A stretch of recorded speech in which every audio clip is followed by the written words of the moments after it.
Hey guys, and welcome back to this channel. In this video I'll be showing you guys the latest limited seed that they have in Grow a Garden. It is called the Bonanza Bloom Seed. I actually don't know how much it costs. It is a transcendent seed.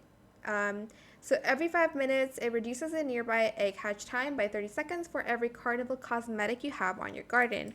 You're able to get carnival cosmetics by spinning the wheel, so it is very helpful if you want to hatch eggs faster.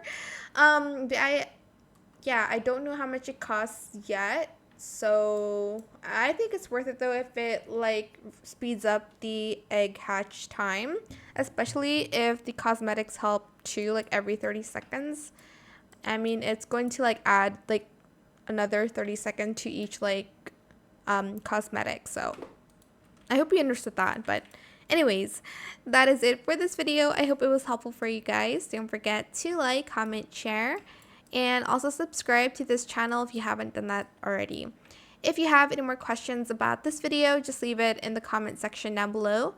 I will try my best to answer them all for you guys. And if you found this video helpful, please click the thanks button as well. That is it. Thank you so much for watching. Bye.